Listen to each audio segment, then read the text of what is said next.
திம்மம் காடு பகுதியிலேங்க நிறைய இருக்குது. இதுக்காகவே நம்ம வந்து பார்த்து இதை எடுத்துக்கிட்டு இருக்கிறோங்க. பாருங்கள், ஒருத்தர் 2 பேர் இல்லை, குறைஞ்சபட்சம் ஒரு 15-20 பேர் வந்து நம்மளுடைய யூனிட்டில் வேலை பார்க்குறவங்க அத்தனை பேரையுமே நம்ம வந்து இதை பறிக்கிறதுக்காக கூட்டி வந்திருக்கிறோங்க. கூட்டிகிட்டு வந்து நம்ம எல்லாம் பறிச்சுக்கிட்டு இருக்கிறோம். பாருங்கள், இங்கே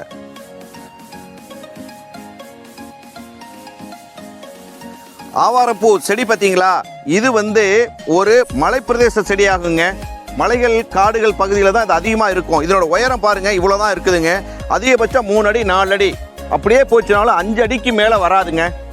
5 அடிக்கு மேலே வராது. ஆவாரம் பூ வந்து இந்த மாதிரி இருந்ததுன்னா மட்டும்தான் இது ஒரிஜினலான ஆவாரம் வகையை சேர்ந்த வெரைட்டி. இதிலே வந்து மரத்தில் இருந்து கொடுப்பாங்க. அதை வந்து யாரும் ஏமாந்துட வேண்டாங்க. அது வந்து மர சைஸில் இருக்கும். அதுவும் நம்ம வீடியோவில் கொடுப்போங்க. இதில் வந்து பாருங்கள், இதனுடைய தண்டு பகுதி பார்த்தீங்களா? இதுவும் மருத்துவ குணம் கொண்டது. இதனுடைய பட்ட மருத்துவ குணம், இதனுடைய வேறு மருத்துவ குணங்க. இதுதான் இதனுடைய சிறப்பு. இதில் வந்து நம்ம சோப்பு செய்கிறோம் அப்படின்னா அந்த சோப்போட தன்மை வந்து மிக அற்புதமாக இருக்குங்க.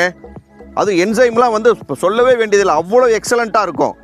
நம்ம நிறைய கொடுத்துக்கிட்டு இருக்கிறோம். இருந்ததுனாலும் இது மாதிரி இடத்த தேடி வந்திருக்கிறோங்க. தேடி வந்து இது மாதிரி பறித்து தான் நம்ம வந்து செஞ்சுக்கிட்டு இருக்கிறோங்கிறதுக்க லைவாக காமிக்கணும் உங்களுக்கு. நாங்கள் எப்படி எடுக்கிறோங்கிறத காமிக்கிறதுக்காக தான் இன்றைக்கி நாங்கள் வந்திருக்கிறோம். ஆவாரம் பூ வந்து எப்படி கிடைக்குது, ஆவார விதை எப்படி இருக்குது, ஆவார செடி எப்படி இருக்குது, அந்த பூவோட தன்மை என்ன அப்படிங்கிறதுக்காக தான் நம்ம சொல்கிறோங்க. இங்கே பாருங்கள், இந்த செடி பூராமே உங்களுக்கு ஒரே விதையாக இருக்குது. பாருங்கள், இது பூராமே பாருங்கள், இது பூரா காய்ச்சி இருக்குது. அந்த செடியோட அமைப்பு பாருங்கள், செடியோட அமைப்பு பாருங்கள். இது ஒரு மலைப்பிரதேச செடிங்க இது, சரிங்களா? இது வந்து மரத்துலேயும் சேர்ந்தது கிடையாதுங்க, சின்ன வகை செடியும் சேர்ந்தது கிடையாது. தண்ணி இல்லாத பகுதி, வறட்சியான பகுதியில் வளரும். இதை வச்சு தாங்க நம்ம சோப்பு செய்கிறோங்க.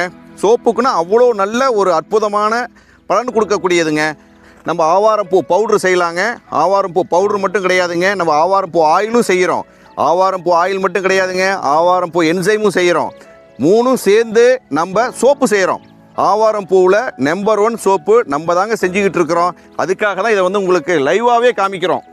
அதேமாதிரி ஆவாரம் பூ வேணும் அப்படின்னீங்கனாலும் நம்மளை நீங்கள் தொடர்பு கொள்ளலாம். நாங்கள் வந்து இதை வந்து முறைப்படி, சித்த முறைப்படி உங்களுக்கு பவுடர் பண்ணி கொடுக்கறதுக்கும் நாங்கள் தயாராக இருக்கிறோங்க. நேர்களே, இங்கே பாருங்கள், இவ்வளோ பூ எல்லாரும் கையில் வச்சுருக்கிறோங்க. அதிகப்படியான பூக்களை நம்ம பறிச்சிருக்கிறோம். இது எவ்வளோ பறிச்சிருப்போன்னு பார்க்குறீங்களா? குறைஞ்சபட்சம் ஒரு 25 கிலோவிலிருந்து 30 கிலோ பறிச்சிருக்கிறோங்க. இவ்வளோ பூக்கள் பறிச்சிருக்கிறோம்னா இது ஒருத்தரால் பறிக்கிறது கிடையாதுங்க. இவ்வளோ பேர் சேர்ந்து ஒரு கூட்டு முயற்சியாக பண்ணியிருக்கிறோங்க. இது முதல்ல இவர்களுக்கு பூரா பேருக்கு நான் நன்றியை தெரிவித்துக் கொள்கிறேன். மேலும் இது போல் நிறைய வீடியோக்கள் நம்ம கொடுப்போங்க. வீடியோக்கள் கொடுக்கறது